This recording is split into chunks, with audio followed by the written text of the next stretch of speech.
Mercury and the Woodman.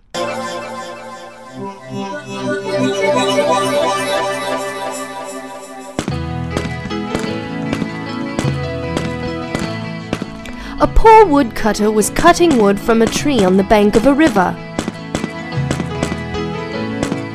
It was evening, and he got tired.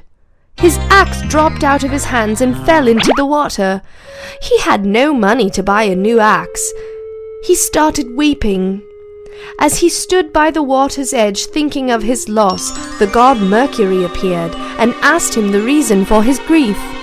On learning what had happened, out of pity for his distress, God Mercury dived into the river and brought up a golden axe, and asked him if that was the one he had lost. The woodcutter replied it was not. The god Mercury then dived a second time and brought up a silver axe, and asked if that was his. "No, that was not mine either," said the woodcutter. Once more, God Mercury dived into the river and brought up the missing axe. The woodcutter was overjoyed at recovering his property and thanked God Mercury warmly, and the god was so pleased with his honesty that he gave him a present of the 2 other axes. When the woodcutter told the story to his friends, one of these was filled with hope of his good fortune and went to try his luck. He began to cut wood from the tree at the edge of a river and let his axe drop into the water. God Mercury appeared as before, and on learning that his axe had fallen in, he dived and brought up a golden axe, as he had done on the previous occasion. On a view of the golden axe, the fellow cried, "That's mine! That's mine!" and stretched out his hand for the prize. But God Mercury was so angry at his dishonesty that he not only declined to give him the golden axe, but also refused to recover for him the one he had let fall into the river. The moral of the story is, honesty is the best policy.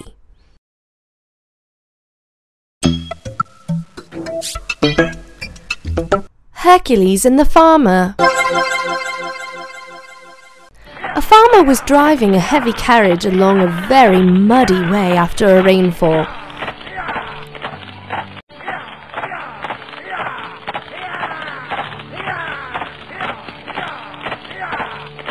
It was getting more and more difficult to pull the load for the horses.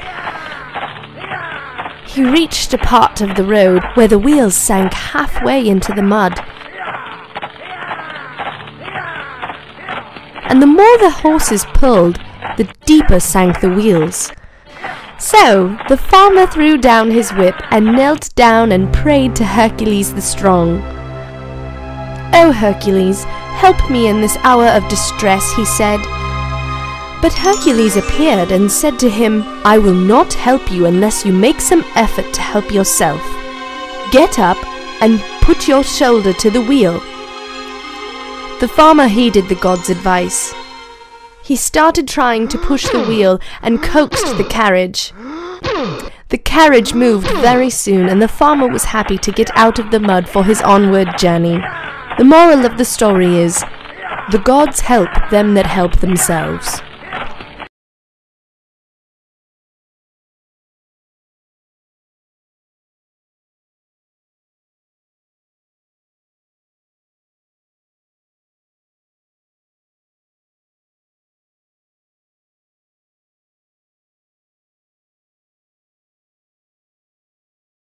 The Fox and the Goat. A thirsty fox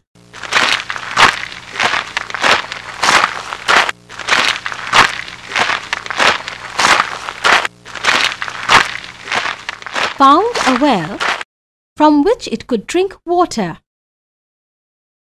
The fox fell into the deep well. The fox tried to get out, but could not.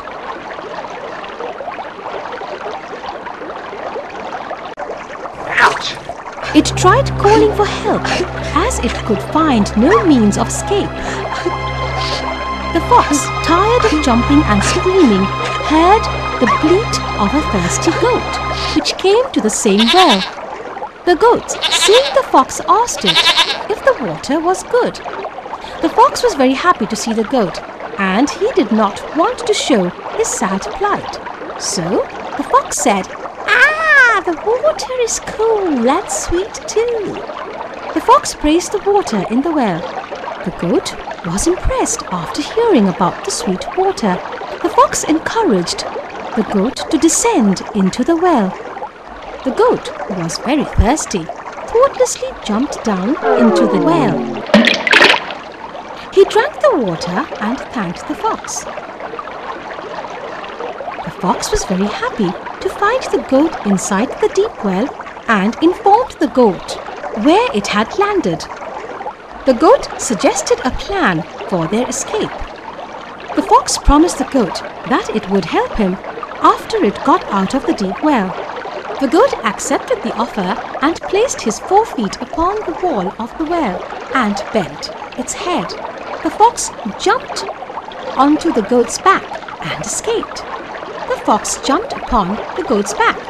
Steadying itself upon the goat's horns, it safely reached the mouth of the well and ran off as fast as it could. When the goat scolded it for breaking its promise, the fox turned around and cried out, "You foolish old fellow! If you had as many brains in your head as you have hair in your beard, you would never have gone down before you had inspected the way up, nor have exposed yourself to danger from which you had no means of escape."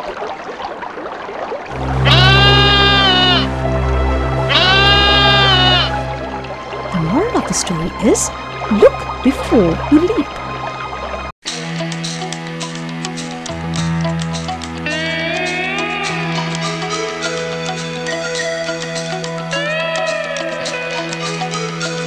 And the Stork. 1.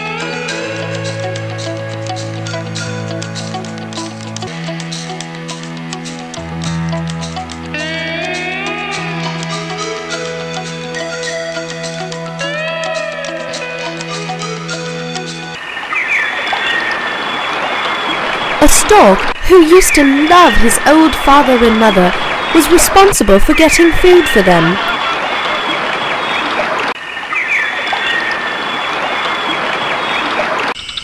He found a number of cranes which went in various ploughlands to pick up the seeds. He joined them.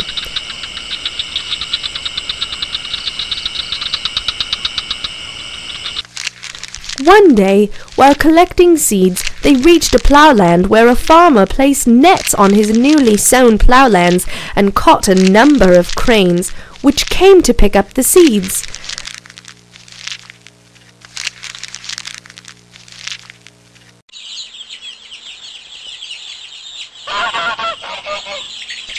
With them, the stork was trapped and had fractured his leg in the net.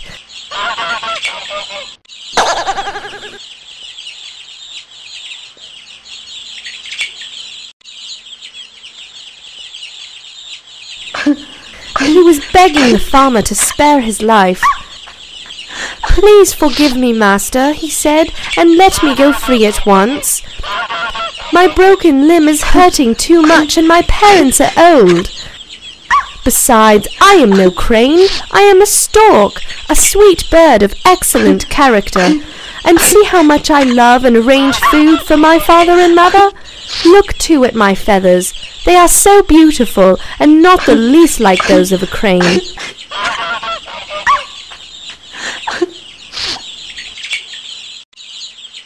The farmer, who was very angry at his losses, laughed aloud and said, "It may be all you say. I only know this. I have caught you with these robbers, the cranes, and you must die in their company." The moral of the story is, birds of a feather flock together.